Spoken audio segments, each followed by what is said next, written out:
La sauce jungle est accompagnée d'un bon plat quali. C'est parti. Une manière pour moi de ne pas utiliser le cuit magique dans mes sauces est de réaliser un bouillon avec mes viandes. Donc à la veille, je fais pré-cuire mes viandes avec du sel et de la potasse. Et comme résultat, tu vas obtenir un bouillon très délicieux pour ta sauce. Dans ta casserole, ajoute tes viandes, ton bouillon, oignons découpés en lamelles, oignons entiers, tomates, piments, de l'eau et ton huile rouge. Comme mes oignons, tomates et piments ont cuit, je les ai retirés pour bien les mixer. Quand tu finis, renverse le tout dans ta casserole avec un peu d'eau pour rincer ton mixeur et on passe à l'étape suivante. Et voilà que nous avons réalisé la base de notre sauce qui est très bien assaisonnée sans avoir eu à utiliser le cuit magique. Ensuite, j'ai ajouté un peu d'adjuvant, mes poissons fumés de préférence pour la sauce jungle. Ensuite, mon gombo sec. Ajoutez le gombo en fonction de la quantité d'eau que vous avez dans votre casserole pour éviter que votre sauce soit trop lourde. Après ça, j'ai ajouté poudre de poisson, poudre de crevettes et câble dans ma sauce. Avec tout ça là, pourquoi ajouter le cumin magique? Tous ces saveurs naturelles qu'on peut utiliser là. Pourquoi même le cumin magique dans les sauces africaines?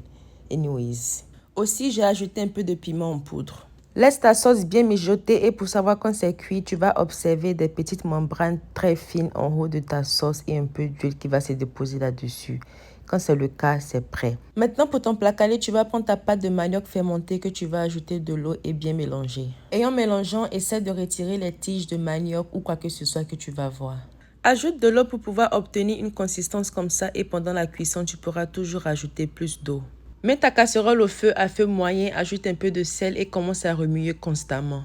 Faut pas laisser plaquer là pour aller faire quelque chose d'autre. Mélange ça constamment jusqu'à ce que ça commence à se former. Au fil du temps, ton manioc va commencer à cuire et là maintenant tu vas remuer ça vigoureusement. Maintenant, si toi tu aimes ton plat calé un peu mou, un peu dur, tu vas ajouter de l'eau en fonction de ça. Mais sinon, ajoute un peu d'eau pour commencer et mélange bien. Tape bien ton plat calé, comme ça sera bien lisse et bien doux.